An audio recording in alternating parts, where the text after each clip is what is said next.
Yes. I know that I mentioned this one time before, but is there any chance of our getting a larger debate up here before the actual primary? Like we had one at UNH 4 years ago where we did it as a fundraiser for the party, but it was pretty inclusive of everybody being able to attend. Is there any chance that we can do something like that again? I know that there is going to be one, I guess, at Dartmouth. But small, and Bill Binney, WBIN is hosting that. It's not a party event. Mm-hmm. It's something that Bill and his station are doing. At this point in the schedule, Jan, I'm not sure this time. One of the things Fergus Cullen did in conjunction with that is we were actually like co-hosting the debate. Along with, I think, Fox News and I forget who else. And it did become a little dicey because Fox News decided that certain candidates were not going to be allowed because of their position in the polls and so forth. I believe Duncan Hunter was one of those, Congressman Hunter from California. I know that as I was driving out of the UNH debate in the summer of 2007, right around this time, I think it was, Bob Haynes from Manchester. Does everybody know Bob Haynes? He wears a cowboy hat, and he's had some controversies that have surfaced over the years. But anyway, he's run a number of times, and he was yelling at me as I was driving away that he was going to sue Fergus and me because he'd been excluded from the debate and we denied him equal access, which was not our decision. It wasn't our decision to exclude any candidate. But that's one of the touchy things is when you partner with the media, which is the best way to co-host those. You're on the one hand, you're getting visibility and maybe you're getting the debate and some influence over it, but the media is going to exclude certain candidates, and from a party standpoint, we don't like to do that. So it's a tricky arrangement. But the biggest problem I think is just going to be timing. We're in late September already or mid-September. And the primary is literally 4 or 5 months away. I don't know how many more debates we're going to be able to see while and it's narrowing. Exactly. Again, with the Arizona thing and what South Carolina and Nevada might do. Yeah, and I know I'm hearing things out of Florida because I'm on the email list there, and they're talking January 31st, making a decision in a couple of weeks. Which would mean by law we have to go no later than January 24th. Right. Assuming it's even then. So anyway, it's a real. I told John DeStay that it's kind of like a shell game because you just don't know where the peanut is, underneath the shell. January 3rd is the first Tuesday. Let's hope it's at least in January, okay, not Christmas Eve or something. Christmas isn't on a Tuesday this year, is it? No. Okay. January 3rd is Tuesday. Okay. Any other questions? A comment though, for next time, would you there is life north of Concord, and those of us that live here, they really would like to see some of the candidates come to for a debate. I mean, it just everything takes off down there. Sure. I mean, the one, the next one is going to be actually at Dartmouth, but again, that's not a party-sponsored event. But Exactly. right. Sorry, hand up here. Yeah. Question for you on this last special election, because there was a little bit of controversy afterwards where Kevin Janvin, who basically won the election with a lot of Democrat union money, $5,500 came from out of state, $2,500 came from unions here in state. But what a lot of people are upset about, and I certainly was one of them, where he basically said he wants the Tea Party to get out of New Hampshire. Now, last time I looked, the Tea Party standards, or what they stand for, is fiscal responsibility, limited government, and free markets. And the last time I looked, the party platform pretty much says the same thing. And there are a lot of activists who are mighty upset, and not a small number of House reps that are upset about that, because DJ Betancourt also said he's going to be a tremendous asset to the caucus. And yet he's pretty much alienated quite a number of people here in New Hampshire with that. But it brings up the question in my mind, is the party, the direction of the party, are we going to sort of stay with the idea of concentrating on the platform, or are we going to head back to that time where you just put an R next to your name to get a butt in the seat?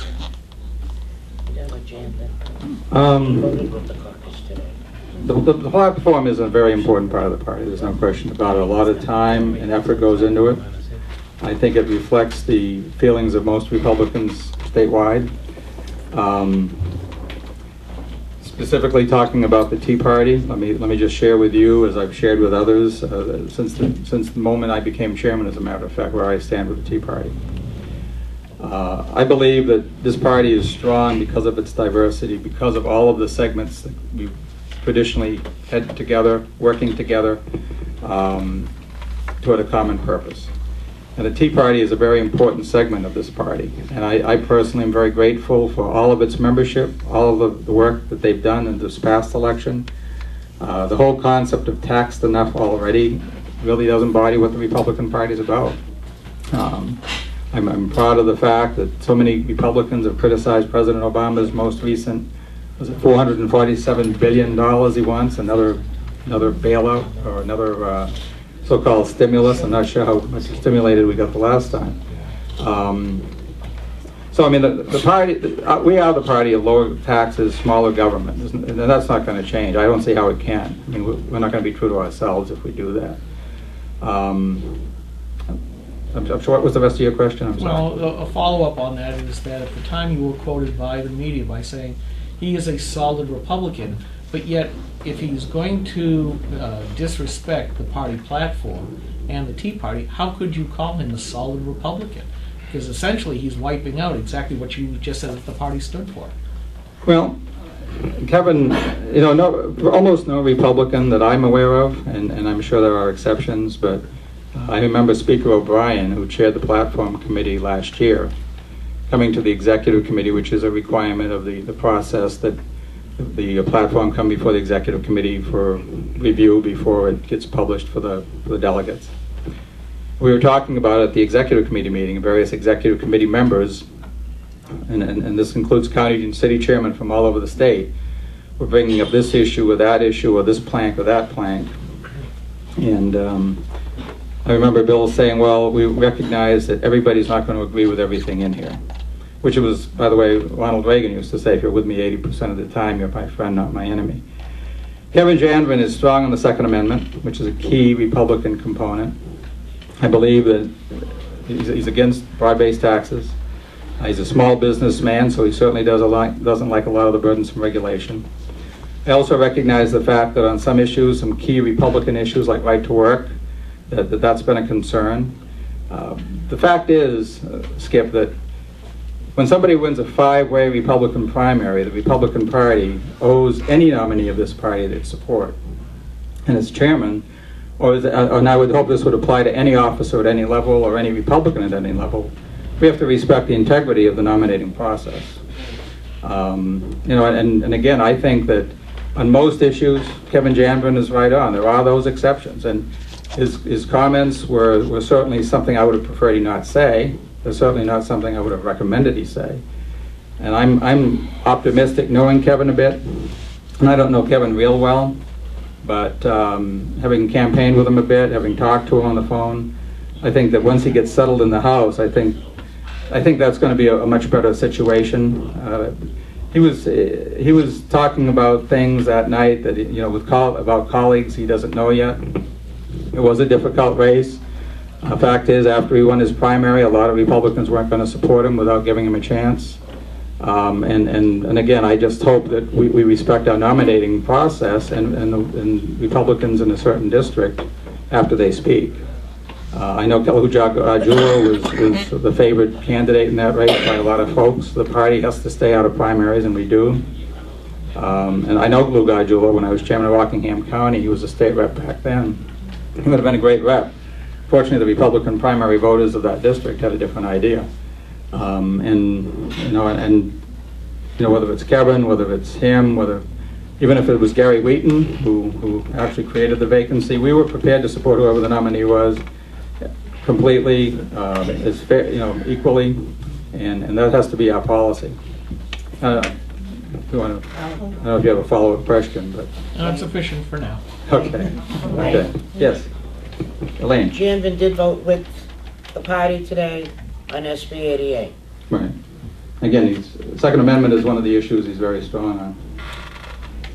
So again, all 5 candidates were great, and we respected the outcome of that primary. And whether it was Kevin, whether it was Lou, whoever it was, and And we're proud of all of our nominees, and we're going to support all of our nominees.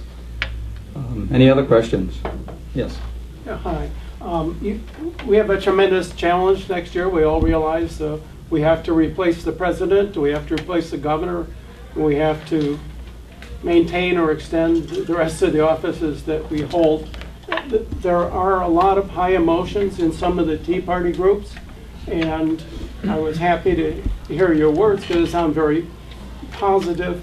Can I assume that if you're invited to go talk to some of the Tea Party groups that you'll do that? Absolutely. And try? Absolutely. That's Be happy to do that. Okay, and I have one other question which is related to a rumor. Okay. It's not a nice question. We know politics is fueled by rumors. I know, well, that's why I'd love to, if it's false, I'd love to make sure that the word gets out and that it's clarified. There is a rumor that the New Hampshire GOP was offered a substantial sum of money as a donation from, I believe, some national organization.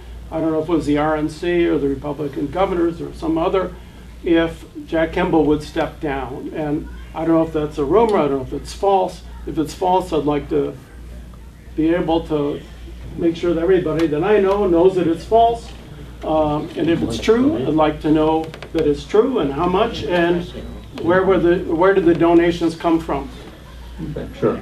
Well, number one, I can tell you that the money was not offered to me. That Not to you, right, to okay. the party. Just to, I know there's been another rumor. Let me address this other one, if I may, before I get to yours. I just want to explain my whole role, which was no role at all, in the events of August. By the way, is there any media here? I had heard some might be invited. Granite Rock. Okay, well, other than our friend Skip. In talking about the events leading up to September 1st, it was a very difficult period. And when some of you may have heard that I moved out of the office, I did. And I moved out for one primary reason. It had become a very awkward place to work. Number one, it's always easier to work at home anyway, no matter what you're doing. But out beyond that, it had become a very awkward place to work. Some feelings were running very high, and I didn't want to be a participant in that, on either side of it. So before Jack took the action he did regarding Will Obleski, before any other circumstances happened in the office, I was gone. And I notified the executive committee in the text of the emails readily available in terms of what I said, and I'd be willing to forward it to any of you. Basically, I announced that I'd be working at home.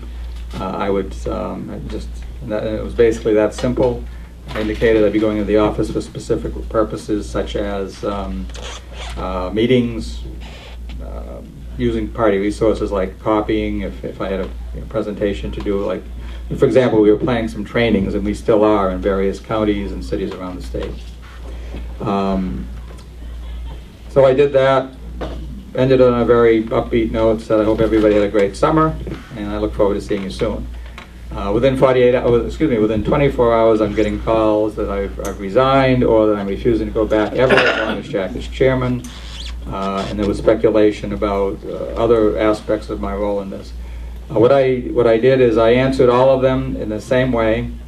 I said I respect Jack Kimball, and I do. I believe he's a hard worker, and I do.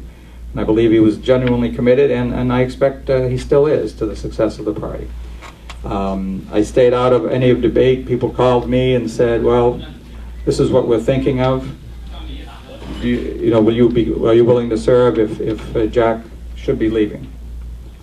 I said, well, number one, I ran for vice chairman, not chairman, but I also recognize the duty of the vice chairman under the bylaws. And so basically, I won't quite say hapless bystander, but because I had to pay attention to what was happening in the event that circumstances went the way they did, but I was totally removed from that. So that's number one. Well, my question was. I'm leading up to that. About you. I just want you to know that. And wish you the best of luck. Okay. We have to be successful. But leading up to that, I don't know the specifics of a deal. My understanding is that, and Bill Binney confirmed this when I was talking to him, is the finance effort of the party at every level, basically stopped during August because we were in such turmoil. And you know, the press was certainly not on our side, whether it was the New Hampshire Journal, whether it was the Union Leader, regardless. I mean, it was like a soap opera. I know when I was on with Josh Rogers on Close Up Sunday, it was called the soap opera. Josh McCullough. It's Josh, what did I say? Josh Rogers. Oh, I'm sorry, Josh McCullough, I'm sorry. Too many Joshes. But it's my understanding that donations that would have come in, or potentially would have come in, or donations we could have gotten, were being stopped because of the instability in the party. It wasn't a case where anybody said, and again, I wasn't directly involved in these, so I can only tell you what I heard.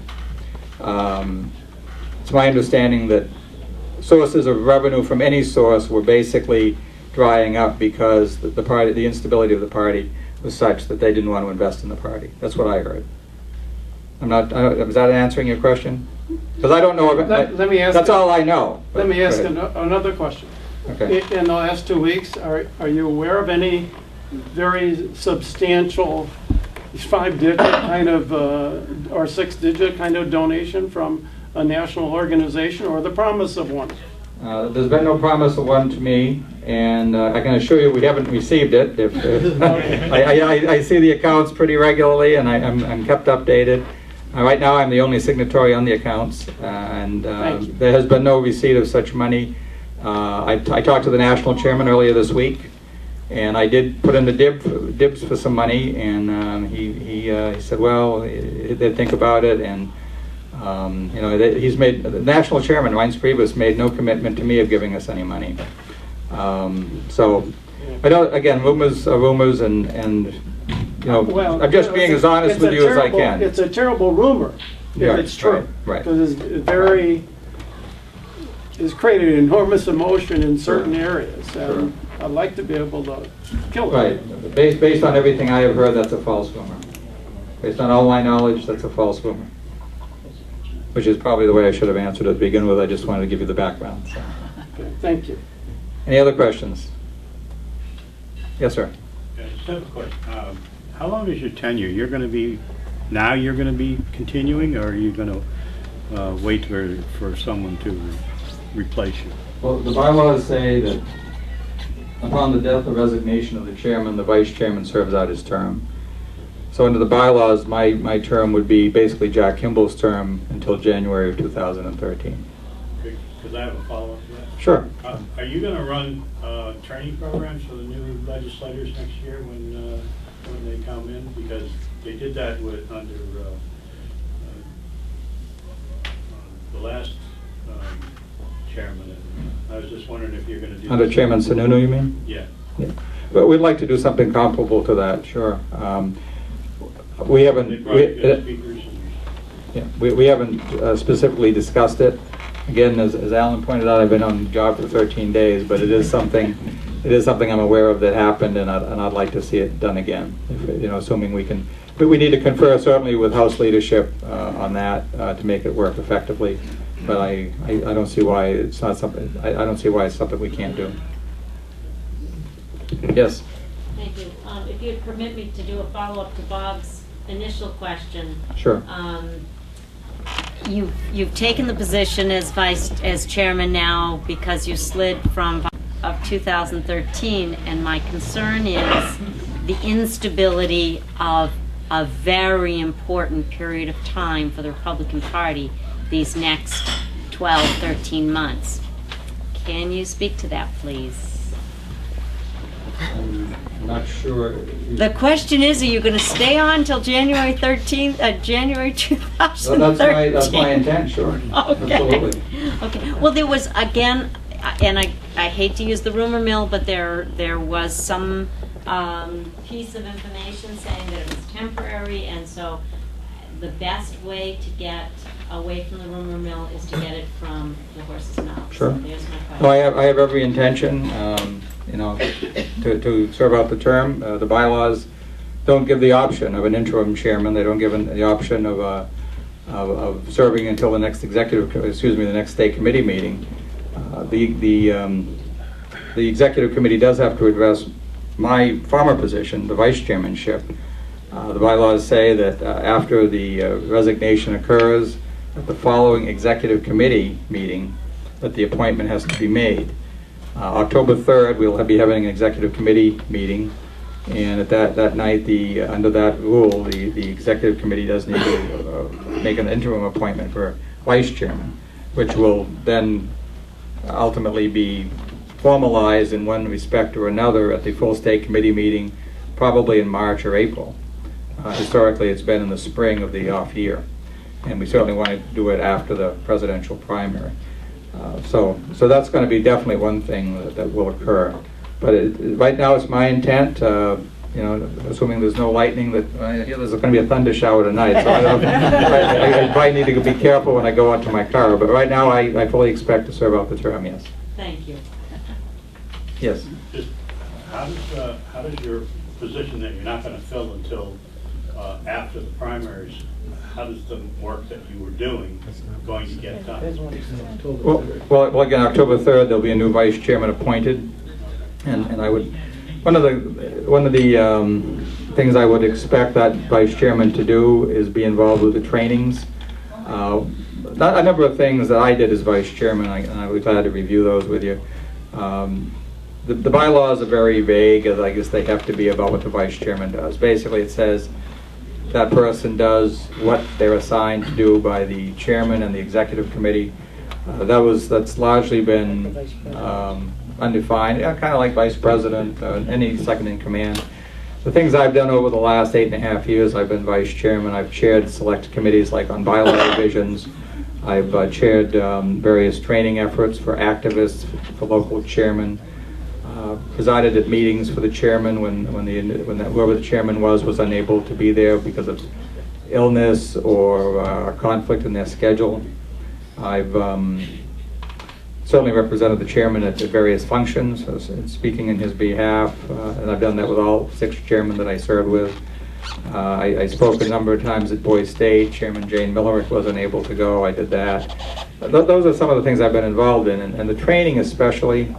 When I was chairman of Rockingham County, which I held for 10 years, I always really put a big emphasis on local party development, town chairman, finding local leadership for the party, and a big thing with me was, and it's been harder to implement at the state level, was something that really needs to be implemented at the county level with state committee encouragement and support.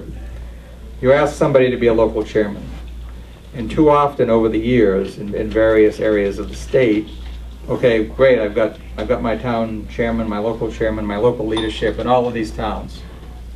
And then that's the last time those local folks hear from them, until they're asked to either sell a ticket, asked to buy a ticket, asked to man a booth, whatever. And that's the lot, and sometimes it's not even right away, it's months and months later. So one of the things in Rockingham County I started doing is on a quarterly basis, every 3 months, I would meet, myself and my executive committee, my vice chairman, treasurer, you name it, would meet with all of the chairmen, the local chairmen throughout the county. We were fortunate we could afford to buy them breakfast. We only bought them one breakfast. If they brought their whole local organization, they had to pay for the rest. But the local chairman or their designee was invited to a breakfast. We'd sit down, we'd listen to their complaints, we'd listen to their ideas. We would have speakers come in. We would do trainings of, local party functions or candidate recruitment. We certainly would meet with them around the time for filings to see where we were weak and needed more candidates. We would get into all of that stuff.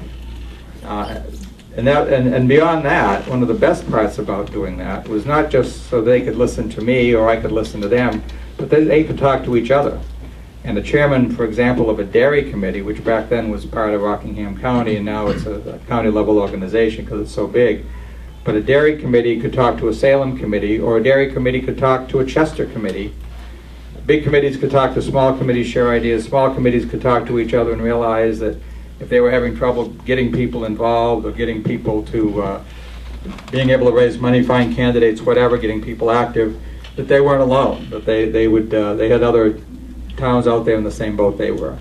And that was very encouraging to them, and the events only grew over time. And I don't believe they're being done anymore, but I found them very productive. And And early in my tenure as vice chairman, I encouraged that a lot, and I continue in conversations like this to encourage counties and local activists to do things like that, because information exchange and information and communications is a huge part of what we need to do, and it's key to the success of any organization. So anyway, to answer your question, that's what I hope the next vice chairman will be involved in. That's what I'm going to encourage them to do.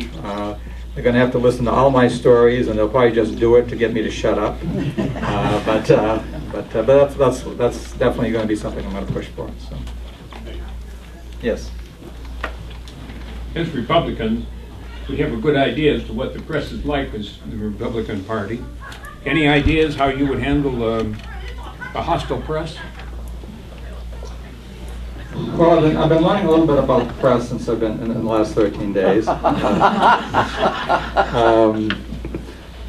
Skip's already pointed out one thing I needed to be aware of. But I remember I've learned Alicia Preston when I was talking to her in the hours leading up to, and we didn't know exactly what was going to happen on September 1st. I heard about 10 minutes before the meeting started that CNN was reporting what Jack's plans were. And Alicia had told me, whatever you say in reaction to whatever happens, you got to be positive. Don't talk about how unfortunate it is or anything. Just be positive in areas that you can be positive in. So that's one thing I've learned. And the other thing I've learned is just no question is a yes or a no answer. There's always got to be an explanation so that the press can understand that. So I guess what I'm saying to you, directly to your question, is the press may try to frame it one way, but we've got to frame it in terms that are more positive for the party. And you know, I've been dealing a lot. I was in the Concord Monitor, as I mentioned earlier tonight. Very nice young man, Matt Spoler. It was a fairly relaxed conversation at the state committee office.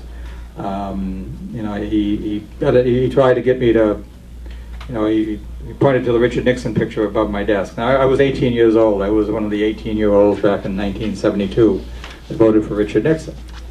And obviously, Richard Nixon does not, even today, while he's being treated much more kindly than he was 37 years ago. I think it was 37 years ago, whatever.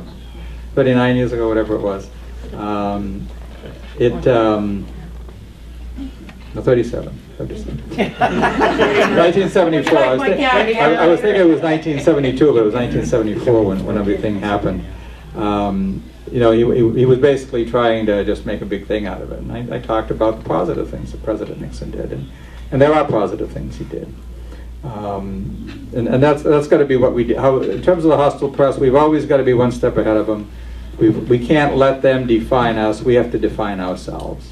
That's probably the most direct answer I can give you, but please follow up if you want. Thank you. Is that okay, or did I answer your question? I have a question. Okay.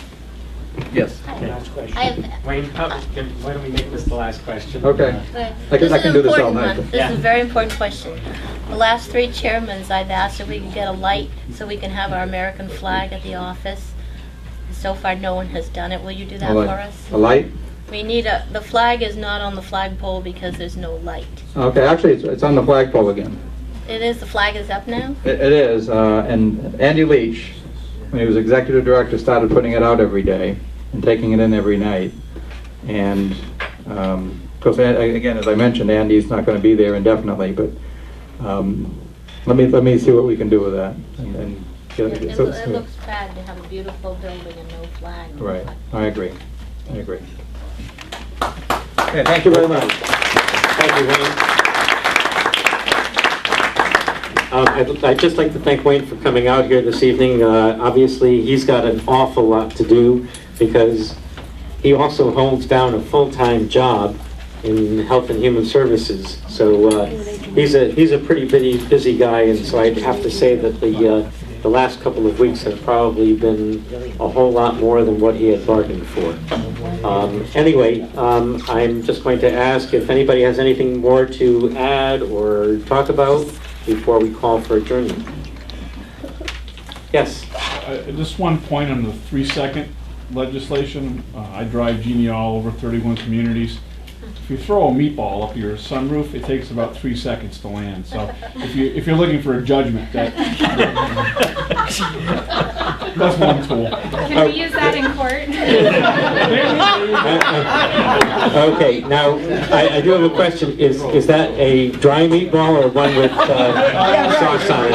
Average size with a little sauce. Okay, because I would think the sauce would give it a good imprint on a windshield. Yeah, I think that's probably right. Leftover from the Okay. spaghetti dinner. The last thing I'll mention is if you haven't paid for dinner, please see my wife over here, Jan. $14 for dinner, and I'll call for a motion to adjourn. You got it. All those in favor? Okay, thank you very much. We'll see you on October the 12th, right here.